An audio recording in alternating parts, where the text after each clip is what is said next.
Hello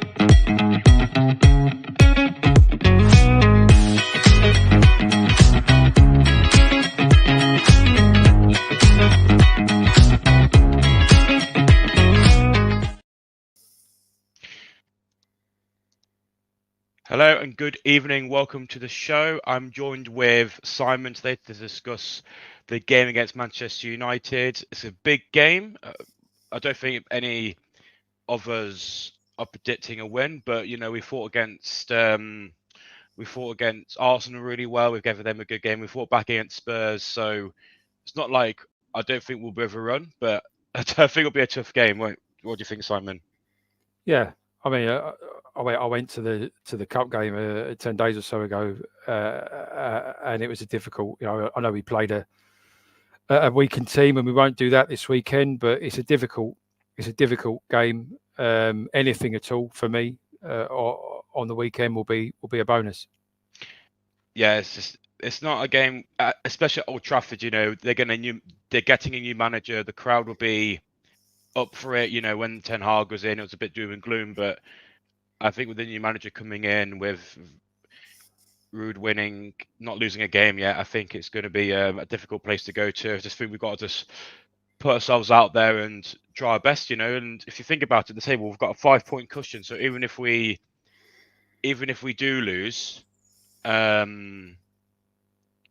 it's not like we're going to go to the relegation zone. We can still sit above it. So at least I've got that in mind if we do lose. Yeah, I mean, we've had a run of games, Jonno, over the last 6 weeks where I think we were all had a level of expectation to pick up some points, and we were all kind of making our own estimations in our own mind of what we get from those games. But because they were against teams that we anticipated will be around us towards the sharp end of the season, there was a kind of burdening pressure to pick some points up and try and get ourselves away from the drop zone. We're moving into a different phase now, really, where we're going to start playing some teams that are kind of at the you'd expect. I know Man United aren't at the moment, and they've had a bit of a rocky start to the season, but that's why they've sacked the manager, and you would anticipate that group of players are going to have a level of hunger to want to impress the new manager. And I know he's not on the touchline this weekend, and he doesn't come until the week after, but it'll be clear he'll be watching that in great detail at the weekend, and they're going to have an ambition to prove their worth to him on Sunday. That's it. Like it's, I think we've shown determination in games where we've been losing and having to fight to get back into games. But I think fans are now fed up of why can't we do that the whole game? Why do you have to wait till the second half or the dying depths of the game to put in a performance? Because towards the end of the Ipswich game, we're playing really well. I know they went to man down, but we looked in it. But I'm like, where's that been for 70 minutes? Why can't that be the full 90? And it's just a bit frustrating. But against teams like United, you've got to be on the front foot from minute one, or should be punished. And they've got players like Rashford and Garnacho and all those sort of players. Casemiro is dangerous against us in the cup. He's dangerous as well. So it just can't be like that against teams like this. No, I mean, in the Championship, you can afford to drift in and out of games a little bit, and you'll still achieve a result. In the Premier League, you've got to leave it all out there for 90 minutes and just lay a performance down for the whole game. Any kind of off-colour phases of games, you'll just get punished in. And I think most fans are in the kind of same position, that it's a bit of an enigma so far this season, Jonno, why we can't put a 90-minute performance in. We either play one half or another. Sometimes it's been first half, sometimes it's been second half. There doesn't seem to be any rhyme or reason to that. And in some games, as you just alluded to, we've only played for less than 45 minutes, kind of 20 or 15-minute spells. And whilst I think we've managed to get away with that against the likes of Ipswich and some of the other kind of teams that are going to be around us towards the end of the season, you predict, we won't get away with that against the bigger clubs, and we'll get punished. So Cooper has to find the formula from somewhere to get that team to perform for the full 90 minutes of a game. Do you think it's a team selection? Because I think the last two games he sort of picked a team which we all kind of wanted. Mavrodidi and Fataru on the wings, Bonanete in as a central midfielder. We kind of the back four. I think we wanted Ricardo to come in, but I don't think he's been that good. I think he's been a bit rusty. I think he's making a few mistakes. I think Justin and Christensen as wing backs, I think, is a better duo with Okoli and Faz as the holding. But I just think, do you think there could be an adjustment to make it so the team is more attacking and more consistent for 90 minutes? Before Cooper came in, Jonno, I talked to a few Forest fans that I know, and they all told me similar things about him. That he likes to change the system, change the selection. He doesn't settle on one system, and he'll amend things as the season unravels, either because he feels like the players aren't performing, or because he thinks it suits the opposition better. Probably a mix of both. I think we've seen that already in the short period of time he's been our manager, that he's changed personnel, he's changed systems. These last few games, more recently, we seem to have reverted to a almost Maresca-esque type of system, with Ricardo playing back at right back and then inverting into midfield when we've got the ball, and we seem to have gone back to that again. Obviously, Vestergaard came back in last weekend, which was an amendment to the Okoli selection that largely happened so far this season. So I'm not sure. I think we kind of made the assessment that Cooper was kind of finding his right formula, but I'm not sure if I'm honest, Jonno, that there is a right formula. I think he just makes the amendments as he sees fit for the opposition and the game at hand. And I think we're going to see that kind of constant rotation of selection and system all season. And I think you could well see a change again this weekend. Because there are certain managers like Enzo, for example, and who, when we played in the Championship, he had his team. No matter who we played against, that was the lineup. Every opposition knew who it was. Every opposition knew the style of football, but he did it so well that we won. But the problem is that the players we have are so used to that system. To be introduced to a system where you don't know if players are playing 1 week, there's some core players which you will stick with, like obviously the keeper and Fast will stay there regardless, and probably Vardy is now the striker. But apart from them, it's even Winks and Skip are being rotated, so it must be quite frustrating as a player not knowing, even if you have a good performance, you might not still be playing in the next game. And I think as a team, I think it's good to have some sort of like consistency. If you're playing with different players by the side every week, it gets a bit, I don't know, you don't really understand the player that well, and it's hard to get a flow going. Yeah, and there's that familiarity that comes with kind of playing against with your colleagues on a regular basis. You start to form almost telepathic relationships where you just know where a player's going to be at a certain situation on the pitch, and it starts to become more kind of instinctive. The more he keeps rotating the pack and tinkering, the more that kind of breeds a little bit of doubt, maybe, like you say, into both the players' minds as to whether they're playing or not, and also what tactical system they're going to play to. And in my opinion, it's a bit disruptive. Ultimately, I guess the bottom line is, if we end up finishing fourth from bottom or better, we won't really moan. And that's the kind of bottom line. If he finds a way to weave through that and get us enough points to keep us up, then it's mission accomplished, I guess. That's it. It's just getting that consistency. Let's go through a few comments. We'll have to get a point. Next two games are very difficult. Well, the next two games are against Chelsea and United and Chelsea. So those two games alone, then we're going to London for Brentford and then West Ham. So it's going to, we're in London. Well, we're against three London teams in a row. So that's going to be very difficult. Any 3 points are welcome for the next three. Any points welcome for the next 3 games? Yeah, absolutely. Well, what's the sorry? Okay, so you want to donate to that, you can do. Obviously, I don't know if it's legit or not, but That's that. So with United coming up, we've got obviously they've got a few dangerous players. You know, Rashford is one of them. He's not been on his form for the last few seasons. He's kind of been a bit iffy. But they've also got, you know, stuff like Garnacho, who's always been a threat, especially, you know, he's good at whipping the balls in. And I think with the players having, I don't get this why players play better when the manager's gone. I think they definitely do it on purpose, but with them knowing a new manager's coming in and him, what he's going to be watching those games. He's going to be watching this game against Leicester, thinking what players are good, what players are bad. They're going to put in a performance. What players from United are going to be more concerning to you than others? I mean, Bruno Fernandes, who's the captain, who plays just in the number 10 role, but down the middle is always a threat. Threat from dead balls, threat in terms of threading the pass through, creativity. Garnacho, as you just mentioned, is a tenacious, wide player who's energetic, and he's always looking to cause trouble.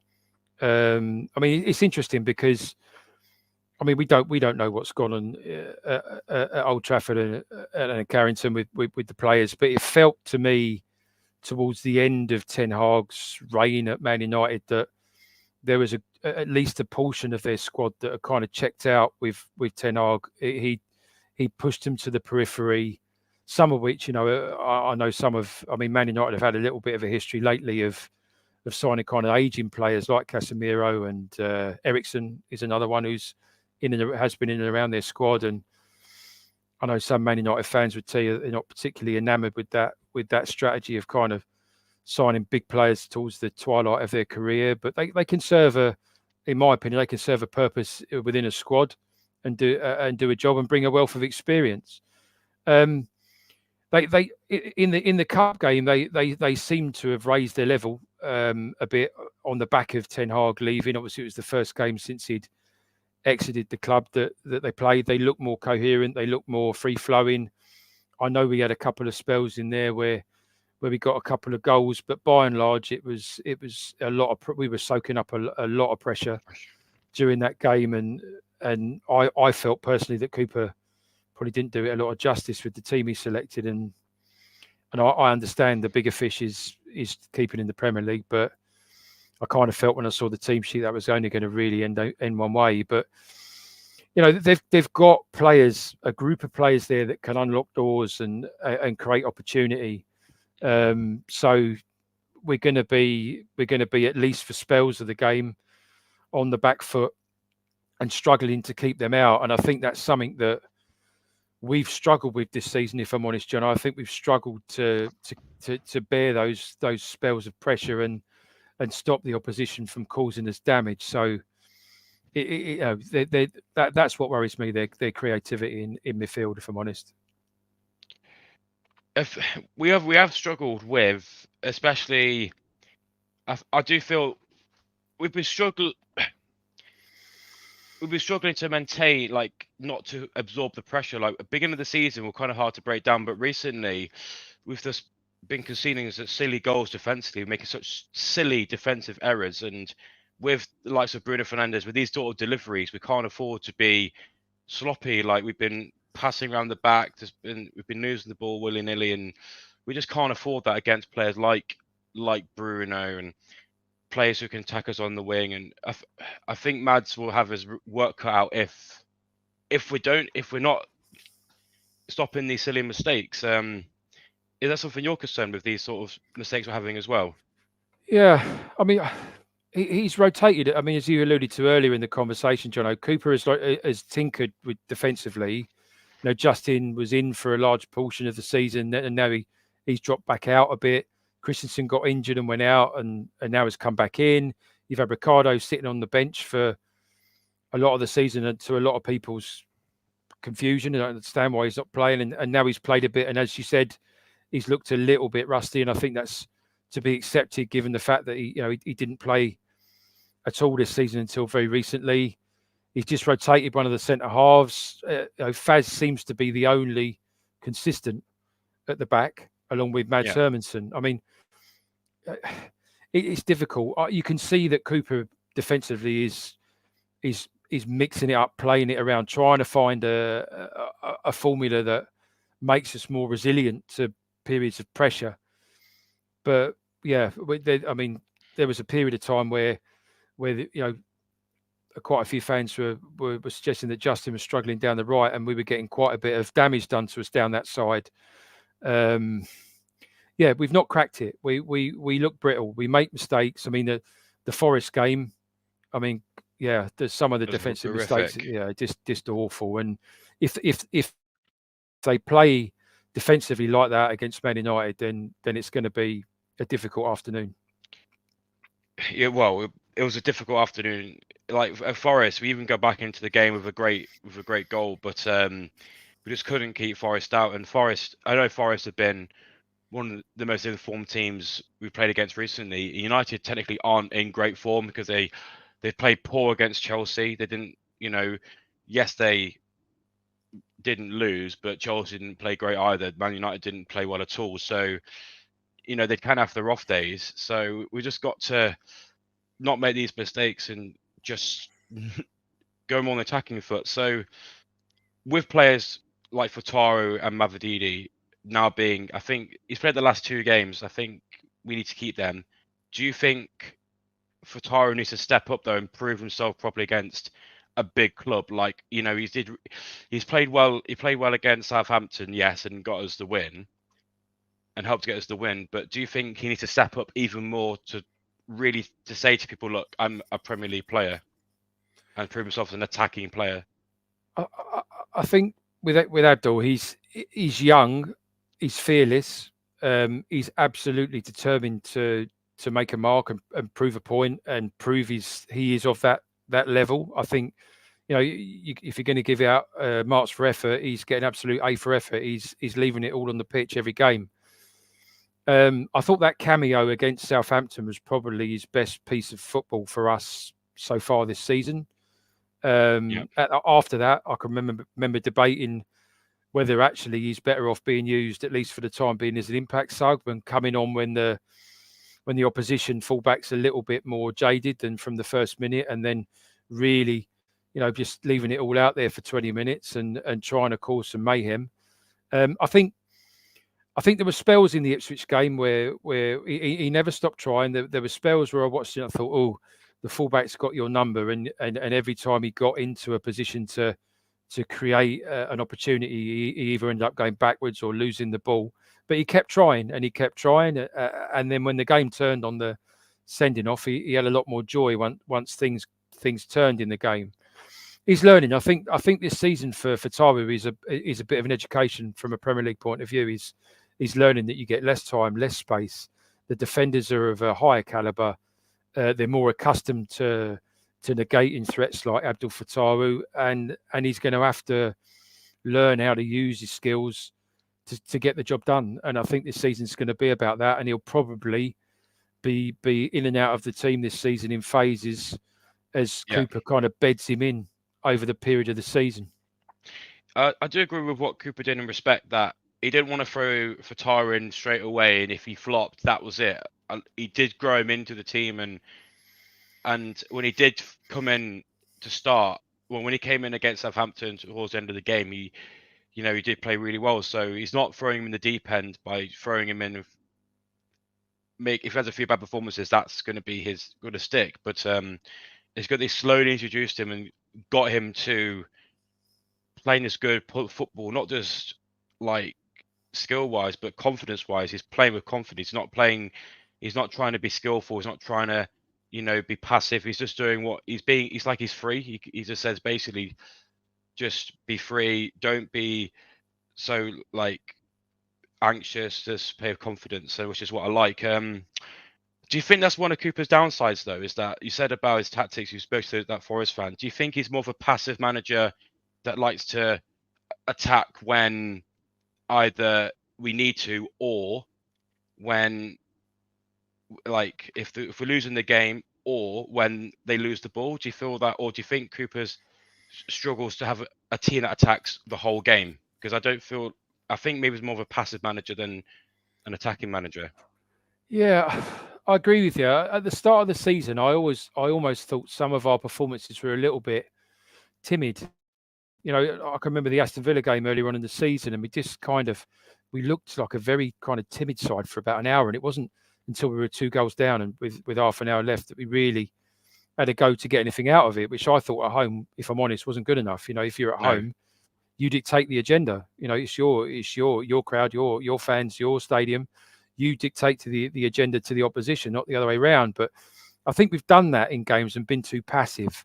I think as the season's gone on, and it has crossed my mind, if I'm honest, if Cooper reads some of the fan forums and groups, because it's almost like the team's morphed into what all of the fans have been crying out for over that period of time. We've gone from this quite defensive midfield in the early games of the season to An attacking one. to a much more offensive looking midfield. But the some of the byproduct of that, Jono, has been that we've then heaped more pressure on ourselves defensively, because there are less defensive minded players in the middle of the pitch to mop that up, and I think that's probably put some more pressure on the defence as a result. But it's difficult. You can't have it every way. As a fan, you can't have your cake and eat it. No. Either you want him to be protective, and so we don't get battered by teams, for want of a better way of putting it, or you want him to put the creative players on the pitch and try and deliver a result. My personal opinion, I'd rather put our offensive players out there and have a go with some measures in place, like the likes of Winks and Ndidi, albeit I think from Saturday there's an argument that maybe Samare might be at the minute a better player. Well, like if you looked at the Ipswich game, he came on and he played really well. So he's now got again a shout out to being a player that could start. Well, Scarlett made a good comment. Really strong midfield, and they are correct. Man United they tend to struggle against attacking players. Like they don't like if you give a team like that the ability to pass the ball around, gain confidence, they're going to punish you.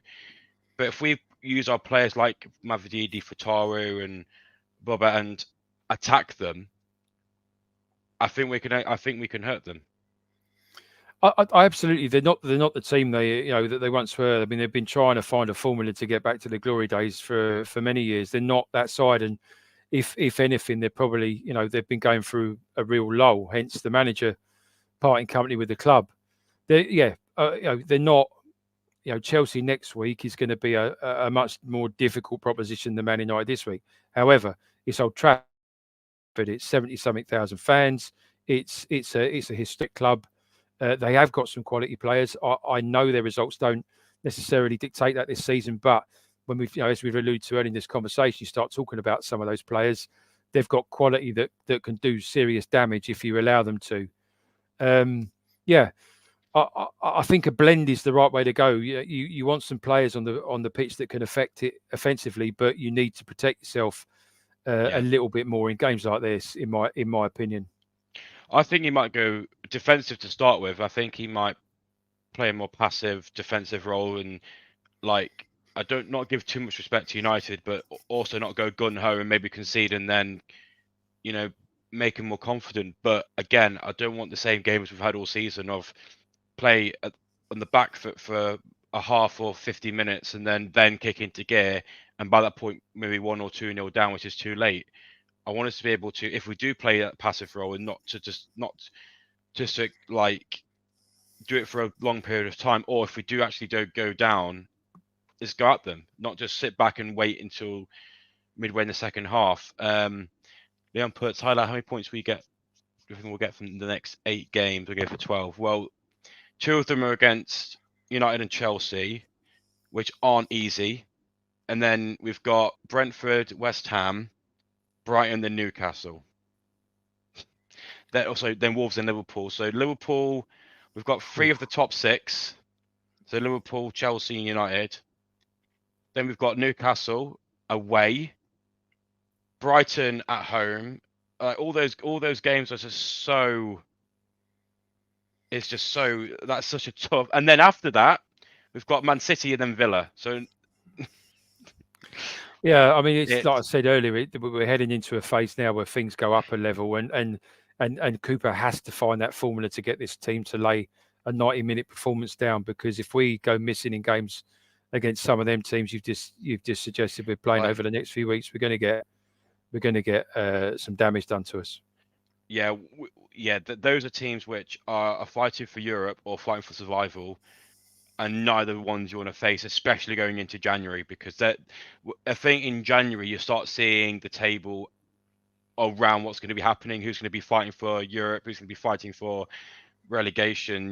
Those are the teams. You'll start seeing that table, build itself up, and if we don't get our act together, we've built ourselves a good cushion now. We're in a decent place, but I can see that falling apart pretty quickly in the next month or so if we don't fix that. Yeah, that's the enigma that Cooper's got to find a way to fix quickly. I think any fan, Jono, will not complain if their team lays out a performance for 90 minutes and they end up losing. Yeah. It's when we go missing for games that it becomes frustrating to watch, because you think we didn't give our best, and that little bubble of Leicester playing well is good enough to finish mid-table in this league. The thing is, what frustrates me is that when we do play well, like when we played against Spurs in the first game, the second half, I'm thinking if we play this against any other team, we could give anyone a game. It's not like we're getting smashed. It's not like we're playing awful. We're just not playing as well as we can for a full 90. But if we played like we did against Spurs in the second half, all game, we can win a lot more. We can win a lot more, which is really frustrating. Well, before we go, we're going to discuss the result. What you think the scoreline's going to be? I think my heart is saying 1-1 draw, but my head's saying 2-1, 3-1 United. I can't see us winning on the terms of they're going to be so pumped with their new manager bounce. I'm with you. If we get a point, then that's an excellent result for us this weekend. I think it'll be a closer game than the cup game recently, because we'll put obviously team. Yeah, we'll put a team out which will do the game more justice. We basically threw that game away the other night. It was, he was looking at the Ipswich game at the weekend and he wasn't too worried about it, I don't think. But yeah, it'll be a tight one. It'll either be a narrow defeat, 2-1, or we'll get a draw. And I very much hope it's the latter. I think a point from there would be a very well earned point, and just help us to keep that momentum up of keeping ourselves clear of the bottom three. Any points from the next 2-3 games will be amazing, because we're against really hard opposition, and don't forget there's the bottom three teams. Wolves are in a massive rut. They can't win any games. Southampton are playing poorly. Ipswich remind me of Luton from last season, fighting with spirit, but don't have the quality to really fight against these teams. So we just got as long as we might lose a few games, but as long as we stay above that drop zone, and by the time it comes to Christmas, I'll be because we'll have faced all of the hard teams by then. So as long as we get there, I'll be really happy, because by that point we'll be playing teams twice, like Villa. We're playing them away. We played them at home recently. So, but I've got a question for you, Jonno, before we break up for the evening. There's numerous players getting fit now. I was just reading about it before I came on. Daka's supposed to have been in full training now for about a week. Chowdhury apparently is available selection. Given the fact that we've been kind of making Vardy do 90 minutes week in, week out, do you think that it's time? I mean, Edouard seems to have turned out so far. Yeah, just vanished. Not even on the bench last weekend. So do we give Patson Daka another chance, Jonno? What do you think? Yeah, we didn't give him a chance really in the Championship. He didn't really have a look in really. He's been at Egypt for a while. I bet he's been training really hard to get back into the team. I would give Daka a go. Why not? But again, Vardy's been in form, and he knows how to score against United. I wouldn't play Chowdhury, but I like Chowdhury as a 70th minute player to come on and be a battler. I like him to come on and fight in the midfield, do the tackles, do the slide tackles, be the, piss them off basically. I want them to be that sort of player. But Daka, I want to see him succeed. But is this the game to try him out? Maybe bring him on the 60th minute, give him a half an hour. You know what I mean? So yeah. I would give him a go, but early in the second half, not in the last 10 minutes of the game. Yeah, I agree. You know, with the way Edouard's been, I mean, for me, it's only a matter of time before Vardy picks up a knock at his age. The amount of football he's playing at the minute, so Yeah, we've got to find something. happen. We've got to find something else to try and fill that berth, and it doesn't look like it's going to be Edouard. So I don't think we've got a lot of choice. I think Patson Daka's going to have to step up. Well, I think the saving grace is that we're out the cup. We're at one of the cups, so again, that's less game time. The FA Cup, you know, I'd like to see us go far, but you know, I'd rather save players' fitness for the league and battle out for the league. But overall, really good show. Thank you for joining me, Simon. Thank really you, Jonno. Appreciate it. Thanks, mate. There might be a watch along on the weekend, but if not, there'll be the famous aftermath show with Jamie on Sunday, and then full show on Monday discussing the Manchester United results. No, it'll be the morning show with Jamie on Sunday to discuss the United game, and then Monday with Phil to discuss the aftermath of that show. But lovely having you on, Simon, and we'll see you all. Wait, let me get the video. I forgot last time. We'll see you all next week. The Leicester City machine is on the march again. Leicester Fan TV presents a variety of content like fan discussions, match analysis, and engaging with Leicester fans worldwide. We want your views live, thanks to our sponsors, Everard's, Pucker Pies, Hologram, Take Me, Newbie & Co, and the Fox's Arms. Want to watch more content like this? Hit the like button. Give us your views. Hit subscribe to Leicester Fan TV and make sure to follow us on all socials.